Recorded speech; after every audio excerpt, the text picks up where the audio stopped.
Orkestrasi Megawati dan Joko Widodo, lahirlah Ganjar Pranowo. Bukan sesuatu yang asing lagi ketika kita melihat Ganjar Pranowo melakukan blusukan. Aktivitas blusukan sudah menjadi rutinitasnya sebelum mengantor ke gubernuran di Jalan Pahlawan, Kota Semarang. Memang, istilah blusukan sudah identik dengan Jokowi ketika beliau masih menjabat sebagai wali kota Surakarta hingga moncer menjadi gubernur DKI Jakarta. Bahkan, meskipun sudah menjadi orang nomor 1 di Indonesia, Jokowi tetap mempertahankan nafas kepemimpinan yang ditiupkan oleh Megawati kepada para kadernya. Hal ini sesuai dengan esensi marxisme yang dirumuskan oleh Presiden pertama Republik Indonesia, Bung Karno. Tak hanya Jokowi saja, seluruh kader PDIP dimanapun tempatnya sudah biasa melakukan blusukan dan bersilaturahmi dengan para rakyatnya. Begitu pula dengan Ganjar Pranowo yang selalu bersinggungan dengan rakyat. Itulah yang dilakukan oleh Ganjar setiap hari terus bersama dengan wong cilik. Tentu, ia melakukan kegiatan itu dengan gayanya sendiri. Kebiasaannya inilah yang kerap kita lihat sebelum Ganjar memakai seragam dinasnya. Bak seorang atlet lari, ia berkaos, mengenakan celana training, lengkap dengan sepatu kets, sambil berjalan meninggalkan Puri Gede. Tak jarang juga, ia menyamar sebagai pesepeda, lalu mendatangi dan menyapa warganya secara langsung di perkampungan, melewati gang-gang sempit, pasar tradisional, dan sekolahan. Di sejumlah tempat itulah, Ganjar menerima informasi dari warganya. Selain keadaan warga yang tinggal di situ, ia juga mendengar secara langsung permasalahan yang ada dan mendengar masukan langsung dari masyarakat. Dari mulut ke mulut, tidak lewat bawahannya yang diminta terjun ke lapangan. Bukannya tak percaya, tapi justru sebagai seorang pemimpin memang harus sering bersama rakyatnya. Bukan hanya duduk di belakang meja, berdiam diri di ruangan ber-AC, dan hanya menunggu laporan ABS atau asal Bapak senang. Terjun langsung ke lapangan melakukan blusukan sudah menjadi keseharian pria berambut putih ini. Hasil yang didapatkan dari blusukan kemudian diramunya menjadi dasar untuk membuat kebijakan yang berpihak dan sekaligus mensejahterakan rakyatnya. Tak hanya sampai di situ, lantas blusukan berhenti. Ganjar tetap melakukannya, walau kebijakan telah diteken, walau benang kusut persoalan warganya telah terurai. Namun, orang nomor 1 di Jawa Tengah ini masih melakukan kebiasaan paginya sebagai langkah manajemen kontrol.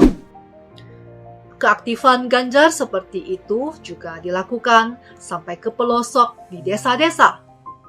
Dia rutin melakukan roadshow untuk menyapa dan mendengar aspirasi rakyat secara dekat tanpa sekat. Bahkan sejak awal periode kepemimpinannya, Ganjar sudah biasa tidur di rumah warga. Itulah jenis blusukan manual yang dilakukannya, sama persis seperti Jokowi. Namun selain menjadi kader bangsa, Ganjar juga pantas didapuk sebagai kader inovatif. Kenapa saya sebut inovatif? Karena dia bisa tetap dekat dengan masyarakat walau hanya lewat media sosial. Memang terdengar baru ya, blusukan kok digital?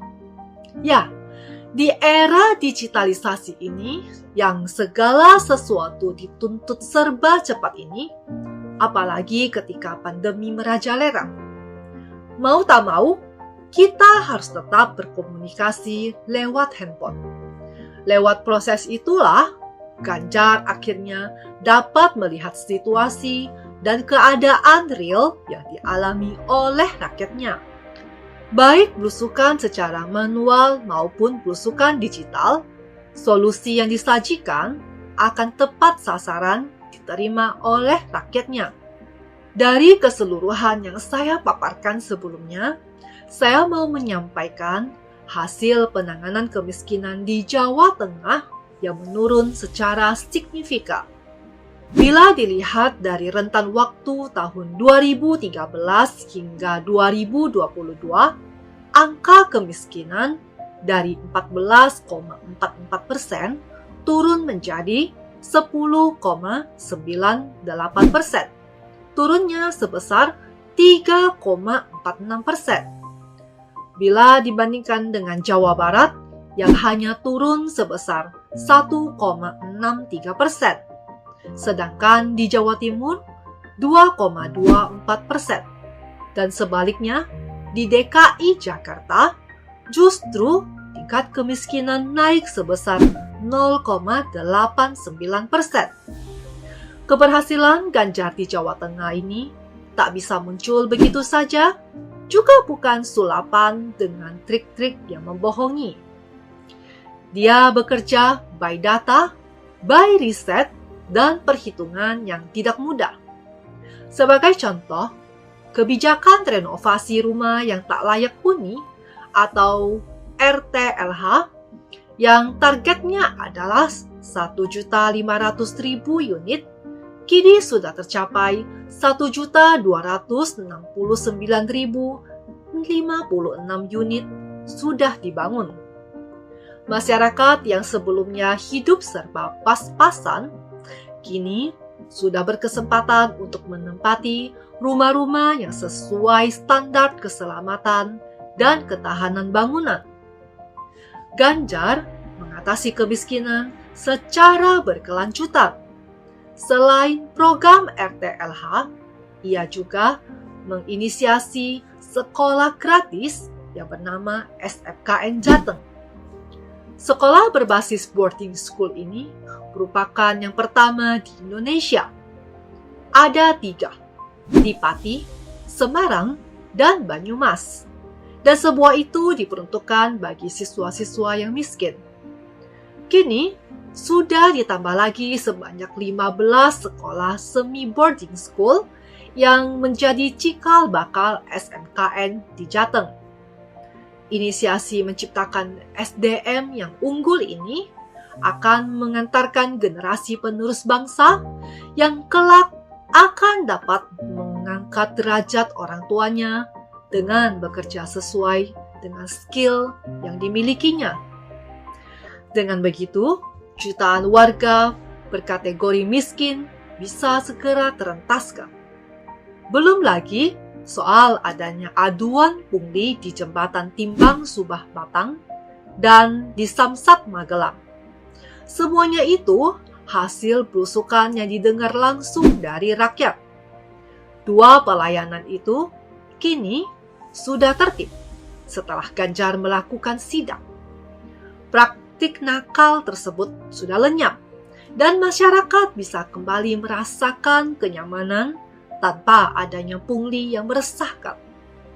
Satu hal yang menarik perhatian, yakni belusukan digital seperti yang saya sebutkan sebelumnya. Belusukan online ini juga banyak hasilnya. Warganya bebas menyampaikan keluhan maupun masukan di kolom komentar. Walau tak sedikit juga yang langsung mengetuk pintu direct message. Misalnya, persoalan jalanan rusak. Ganjar bisa langsung gercep merespon dan diikuti dengan penanganan oleh dinas terkait. Dan masih banyak lagi kegiatan belusukan yang dilakukan oleh Ganjar yang tak bisa aku jelaskan satu persatu. Intinya, ada begitu banyak kebermanfaatan yang lahir dari keberpihakan gubernur berambut putih ini terhadap rakyatnya. Ciri khas Jokowi ini sudah begitu melekat pada dirinya. Artinya apa jika sudah begitu melekat? Ya jelas, dialah yang cocok untuk meneruskan Jokowi menjadi the next Presiden Indonesia. Bersama saya Yanti, Speak Up.